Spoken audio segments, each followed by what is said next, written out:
The road was dark, covered by a low mist that made visibility difficult. The limousine's headlights cut through the rainy night, reflecting off puddles that had formed on the uneven asphalt. Inside the car, Eduardo Vasconcelos kept his eyes fixed on the tablet, reviewing million-dollar contracts he would discuss the next day. To him, every minute was worth money. The driver, Jonas, drove in silence, accustomed to his boss's cold and controlled demeanor. But suddenly he slowed down. "What is it?" Eduardo asked, not taking his eyes off the tablet. "There's someone on the road, sir," Jonas replied, frowning as he spotted a trembling figure huddled on the side of the asphalt. Eduardo impatiently lifted his gaze. Through the fogged-up window, he saw an old woman dressed in soaked rags, her thin arms crossed against her chest as she tried to shield herself from the piercing cold. Her disheveled hair stuck to her gaunt face, and her sunken eyes seemed to plead for help. He closed the tablet and let out an impatient sigh. "Keep going. Just another one of those lunatics." Jonas hesitated. "I think she needs help, sir. And how many others don't? I can't save the world." The limousine began to accelerate again, but for some reason, Eduardo looked at the woman one more time. There was something strange about her, something that made him feel an unusual discomfort. He rubbed his temple, irritated by his own hesitation. "Stop the car." Jonas obeyed immediately. Eduardo opened the door, shielding himself from the rain with his expensive jacket, and walked toward the woman, who slowly lifted her head. When their eyes met, Eduardo felt a shock run through his body. He knew that look. The old woman blinked, struggling to focus her vision through the water streaming down her face. "My God," Eduardo murmured, his heart racing. It was impossible, but it was her. The woman he had spent his life believing was dead. The past he had buried had just come back. The rain poured down heavily, soaking the asphalt and making the scene almost surreal. Eduardo stood paralyzed, the cold wind cutting through his jacket and slicing his skin like razor blades. He blinked a few times, as if the vision before him was a hallucination. But the old woman was still there, staring at him with hollow, weary eyes. Her chest rose and fell with difficulty, and her cracked lips trembled. Whether from the cold or the shock, he couldn't tell. Eduardo felt a crushing weight on his chest, a tight knot in his throat. He knew that face. Despite the marks of time, the thinning hair, and the frail, hunched body, he would recognize that gaze anywhere. It was her, the mother he had spent 35 years believing was dead. The silence between them was filled only by the sound of the rain hitting the car, the asphalt, and the soaked fabric of her clothes. Eduardo opened his mouth, but no words came out. His body was tense, as if his mind refused to accept what his eyes were seeing. "My God," he whispered, unable to contain his shock. The woman blinked a few times, breathing with difficulty. Her eyes scanned Eduardo as if trying to memorize every detail of his face, and then, in a faint voice, she murmured, "Dudu?" The nickname hit him like a punch. His breath caught. No one had called him that in decades. No one dared. That name belonged to a past he had buried along with his miserable childhood. Eduardo took a step back, feeling his heart hammering in his chest. His instincts screamed at him to walk away, to get back in the car and move on with his life. But he couldn't. The old woman reached out a trembling hand toward him, her thin, wrinkled fingers moving slowly, as if she couldn't believe he was real. Her eyes were watery, and Eduardo saw something in them that made him shudder. Hope. She truly believed he would accept her. His throat went dry. His blood boiled with conflicting emotions. How? How could she be alive? He was sure she was dead. He had attended the funeral. He had grown up believing it. How was this possible? Jonas cleared his throat discreetly behind him, uncomfortable with the prolonged silence. Reality came crashing back. He was standing in the middle of a road, under the rain, staring at a woman who was supposed to be dead. The old woman coughed, a dry, harsh cough that sounded like breaking glass. She swayed slightly, and Eduardo realized her fragile body wouldn't withstand the cold much longer. He clenched his teeth. His mind screamed that he should leave, that this woman was no longer part of his life. But what if it was true? What if it really was her? Eduardo cleared his throat, trying to steady his voice. Who are you?" The woman blinked, surprised. Her expression twisted into something between pain and understanding. "It's me, my son," she whispered. "Your mother." Eduardo's stomach churned. That's impossible. He snapped, taking another step back. He needed to get out of there. He needed to breathe. Dudu, her voice broke. I looked for you. For so many years. Her words hit Eduardo like a gut punch. He closed his eyes for a moment, trying to push away the memories flooding his mind. The wooden shack, the smell of beans on the stove, the laughter of a young, loving woman. He opened his eyes again, shaking his head. No, that woman couldn't be his mother. His mother was dead. He had seen the fire. He had watched the flames consume everything. She swayed again, and an alarm went off inside him. If he did nothing, she would collapse right there on the road and might not survive the night. He took a deep breath, feeling the tension tighten his chest. Jonas. His voice came out cold, controlled. Open the back door. The driver didn't argue. He simply obeyed, leaving Eduardo facing a choice he never imagined he'd have to make. He looked at the old woman one last time before making his decision. If this was a scam, he would find out. If it was the truth, then his entire life had been built on a lie. He reached out his hand to her, and in that instant, everything changed. The old woman hesitated for a moment, staring at Eduardo's outstretched hand as if afraid it would disappear. Her lips quivered, and a tear mixed with the rain slid down her sunken cheek. Then, with the fragility of someone who had suffered too much, she placed her trembling fingers in his palm. Eduardo felt her cold, bony hand against his, and an inexplicable chill ran down his spine. He helped her up carefully, feeling how light she was, as if she were nothing more than a shadow of a person. Jonas hurried to open the back door of the limousine. Without saying a word, Eduardo guided the woman inside, making sure she was seated before sliding in next to her. The door closed, shutting out the rain. Inside the car, silence settled heavily between them. The smell of wet clothes and the faint, bitter scent of the woman's skin filled the space. Eduardo removed his jacket and handed it to her. She hesitated before wrapping herself in the expensive fabric, as if she didn't believe she had the right to it. He studied her from up close. The deep wrinkles, the exhausted eyes, the cracked lips. The resemblance to the woman from his childhood was undeniable, but that didn't mean anything. People lied, people deceived, and Eduardo had spent too many years in a world where trust was a weakness. He had to be sure. What's your name?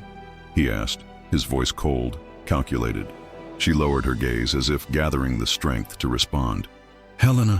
Helena Vasconcelos. His fingers curled into a fist on his lap. That was his mother's name, but it still wasn't proof. Where are you from? She coughed lightly, her body shivering from the cold. São Miguel do Oeste. We lived in a small wooden house near the sugarcane field. Eduardo's stomach tightened. That detail was correct, but anyone could have found out. His mind raced with questions. If she was telling the truth, then where had she been all this time? Why had she never looked for him? Why had he grown up believing she was dead? The old woman lifted her eyes to his. There was something in her gaze. Pain, longing, guilt. Dudu, she murmured. That name again. That damned name. He clenched his jaw. Don't call me that. She flinched slightly as if he had struck her. Jonas glanced at them through the rearview mirror but remained silent. He had worked for Eduardo long enough to know when his boss was battling something dark inside himself. Eduardo took a deep breath, controlling the whirlwind of emotions rising in his chest. How did you find me? She hesitated, her thin fingers gripping the jacket as if it were a lifeline. I looked for you for years. I never stopped, but no one would tell me where you were. And when I finally found out, I didn't know if you'd want to see me.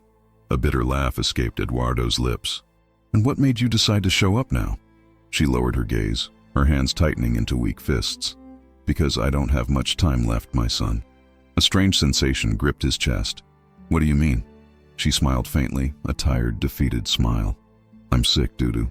The doctors say I don't have long. He inhaled sharply, his body tensing. He wasn't sure why that statement affected him. After all, wasn't she just a stranger? Wasn't that what he had been telling himself? The car moved forward, cutting through the wet streets, the silence thick and suffocating. Eduardo closed his eyes for a second. This night had just become much more complicated than he had ever imagined. Eduardo kept his eyes fixed on the blurred city lights outside the car window. His mind was a storm of questions, doubts, and emotions he had no interest in feeling. She was lying. She had to be. And yet, something deep inside him refused to dismiss her so easily. The limousine moved smoothly through the wet streets, the sound of rain tapping against the windows like impatient fingers. The old woman, Helena, as she claimed, sat in silence beside him, shivering under his expensive jacket. Eduardo exhaled slowly, rubbing his temple. He had spent decades perfecting the art of control, of keeping his emotions locked behind an impenetrable wall. But right now, that wall was cracking. "Where have you been all this time?" he finally asked, his voice devoid of warmth. She took a shaky breath. "Hospitals, shelters, sometimes the streets." Her words were simple, but they carried the weight of a lifetime of suffering. Eduardo remained silent. "After the fire." She hesitated, and her fingers trembled as she clutched the jacket closer. "They told me you had died, that there was nothing left." His jaw clenched. "And you just believed them?" Helena flinched at the sharpness in his voice. "I was in a coma for months, Eduardo. When I woke up, they told me there were no survivors. I had nothing, no one. I was barely even a person anymore." The air inside the car felt suffocating. Eduardo had spent his entire life convinced that his mother had abandoned him, that she had left him to rot in that miserable orphanage. And now she was saying she had believed he was the one who had died. It was too much. "You could have looked harder," he accused, his voice low but laced with bitterness. She swallowed hard. "I did, but by the time I found out you were alive, you were already a man, already powerful, and I..." She laughed softly, but it was a hollow, painful sound. "What could I offer you, Dudu? I had nothing. I was nothing." Eduardo closed his eyes briefly. That name again. That cursed, fragile name that belonged to a boy who no longer existed. The past was clawing its way back into his life, and he wasn't sure if he was ready for it. Jonas cleared his throat from the driver's seat. "Sir, should I take her somewhere specific?" Eduardo opened his mouth to say yes, to give her an address. Anywhere that wasn't his home. But when he turned to look at her again, he saw the way her body trembled, the exhaustion in her eyes, the undeniable truth that she wouldn't survive another night out in the cold. "Damn it," he sighed, running a hand through his hair. "Take us home." Jonas didn't hide his surprise, but obeyed without question. Helena turned her head toward him, her lips parting slightly, as if she wanted to say something, but no words came. Eduardo leaned back against the seat, his heart pounding. This was a mistake, and yet for the first time in years, he wasn't sure what he was supposed to do. The limousine rolled through the gates of Eduardo's estate, the tires whispering against the wet pavement. The mansion loomed ahead, its grand structure illuminated by soft golden lights. It was a stark contrast to the darkness of the night, a symbol of the empire he had built from nothing. The moment Jonas stopped the car, a uniformed butler stepped forward with an umbrella. Eduardo got out first, barely noticing the cold raindrops that kissed his skin. He turned back to the car, watching as the old woman hesitated before stepping out. She looked up at the mansion with wide, uncertain eyes. "This is your house?" Her voice was laced with disbelief, as if she couldn't reconcile the towering structure before her with the child she had once known. "Yes, and I don't like wasting time standing in the rain.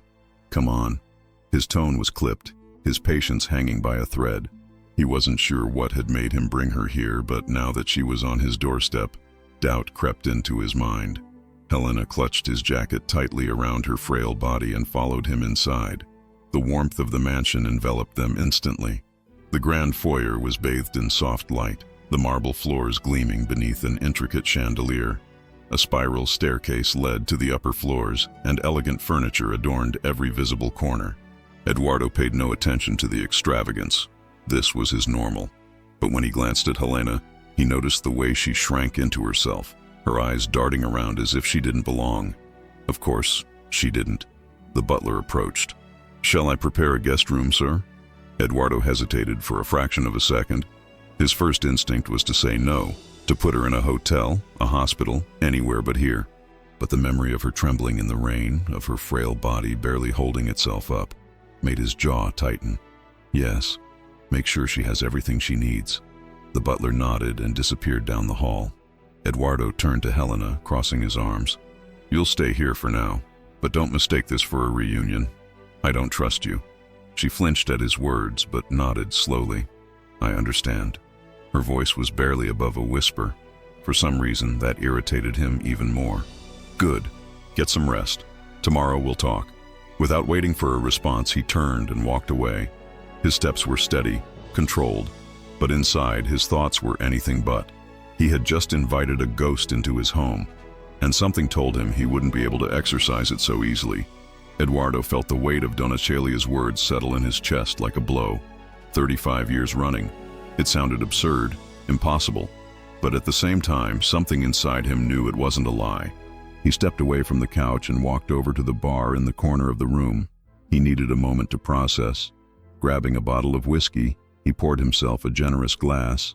The ice clinked against the crystal, and he took a long sip, feeling the warm liquid slide down his throat. Someone had manipulated him. From the very beginning, he hadn't built his life on his own. Every achievement, every victory, every step he had taken to become one of the most powerful men in the country, had it all been calculated? His jaw tightened. No, that couldn't be true. He turned to Donna Celia, still sitting on the couch. She looked smaller than before, her frail body sinking into the expensive leather upholstery. Her gaze was fixed on him, filled with something Eduardo couldn't quite decipher. "You need to give me names," he said, his tone more controlled now, but still tense. Donna Celia took a deep breath, as if carrying the weight of an entire world on her shoulders. "I don't know the exact names," she murmured. "I only know they were influential men, people with money, power, connections." Eduardo let out a short, humorless laugh. "That's not enough. I deal with those kinds of people every day. I need something concrete." She lowered her eyes, thoughtful. "When I finally got information about you, it was too late. You were already a grown man, already at the top, and they were all around you." He frowned. "Who?" She hesitated, as if afraid of the answer itself. "Businessmen, politicians, high-ranking people, men who needed someone like you." Eduardo felt a chill run down his spine. Someone like him? His heart pounded as memories resurfaced. Moments in his life he had never questioned, but now seemed suspicious. The orphanage that suddenly secured him a spot at a private school. The family that adopted him, strict, rigid, always pushing him to study and follow a very specific path. His first job landed almost miraculously. The doors that had seemed to open as if someone had been guiding the wind in his favor. He had always thought it was talent, hard work, but what if it had all been controlled? Eduardo gripped the whiskey glass in his hands. If someone had been shaping his path all this time, then who was he really? "They knew you had potential," Donna Celia continued, her voice barely above a whisper. "They knew that if they created the right environment, you would become exactly what they needed." Eduardo closed his eyes for a moment, trying to digest it all. "Then what am I?" he asked, his voice carrying a bitterness he hadn't realized was there. Donna Celia looked at him, her expression sad, exhausted. A piece in a much bigger game. The silence between them was heavy. Eduardo took another sip of whiskey, but this time, it didn't taste the same. It felt as if his entire life was unraveling. If it was true that someone had chosen him, then it meant his success wasn't solely his own. But worse than that, it meant that at any moment, these same people could take him off the board. If they were still watching, as Donna Celia had said, then what would they do now that she had appeared? He looked at the woman in front of him and noticed something he had previously ignored. She was scared. It wasn't just exhaustion, nor the frailty of old age. She feared for her life, and now Eduardo was beginning to feel the same. Suddenly, the ringing of his phone shattered the silence. He pulled the device from his pocket and looked at the screen. Unknown number. The chill down his spine was immediate. He answered, bringing the phone to his ear. "Hello?" A pause. The silence on the other end was almost deafening. Then, a low, calculated male voice spoke. "You found what you shouldn't have, Eduardo." His blood ran cold. "Who is this?" His voice came out steadier than he felt. The breathing on the other end was calm. "Step away." The call ended. Eduardo stood there, holding the phone to his ear, his mind spinning in a whirlwind of thoughts. When he lowered the device, his eyes met Donna Celia's. She didn't need to ask. She already knew, and so did Eduardo. The game had begun, and now there was no way out. Eduardo remained still, gripping his phone tightly as the weight of that call sank into his mind. The sound of rain against the apartment's panoramic windows felt distant, muffled by the ringing in his ears. "You found what you shouldn't have." His chest rose and fell unevenly. Whoever that person was, they knew exactly what he was discovering. They were watching. Donna Celia looked at him with eyes filled with an old fear, as if she already knew what had just happened. "What is it?" she asked in a whisper. Eduardo let out a sharp breath, running a hand over his face. His breathing was heavy, his heart pounding too fast. He still clutched his phone as if trying to process what he had just heard. "They called me," he finally said, his voice tense. The little color left in Donna Celia's face drained completely. "What did they say?" Eduardo hesitated for a moment. Even he was still trying to understand what he felt. Was it fear, anger, or both? "They told me to step away," he replied, looking straight at her. Donna Celia closed her eyes, as if those words confirmed something she had already expected. "They know," she murmured. Eduardo tossed the phone onto the table and picked up his whiskey glass again, but stopped before taking a sip. A bitter taste lingered in his throat that nothing seemed to wash away. "I want you to tell me everything." His voice was firm, leaving no room for avoidance. Donna Celia swallowed hard. "I can't. Not here." Eduardo frowned. "What do you mean, not here?" She looked around, as if the very walls were suffocating her. "If they know I'm here, then they could be listening. This place isn't safe." He let out a short, humorless laugh, crossing his arms. "You think they bugged my own hotel?" She didn't answer right away, just looked at him seriously. "Do you really think you have control over everything around you, Eduardo?" The silence was brutal. He wanted to say yes, wanted to say that nothing happened in his company without him knowing, but after that call, after everything he had heard that night, he wasn't sure of anything anymore. The woman in front of him represented a past he had buried, but now she seemed to be the only person who could give him answers. He ran a hand through his hair, thinking, "So what do you suggest? That we disappear?" Donna Celia lowered her head, nervously fidgeting with the sleeves of her worn-out coat. "I don't know," she admitted, "but I know that if we stay here, something will happen." Eduardo sighed, impatient. He wasn't a man who let fear control him. He had always built his life on rational, cold, calculated decisions. But something about that night felt different. Something told him his mother was right. Then he heard it, a sound outside,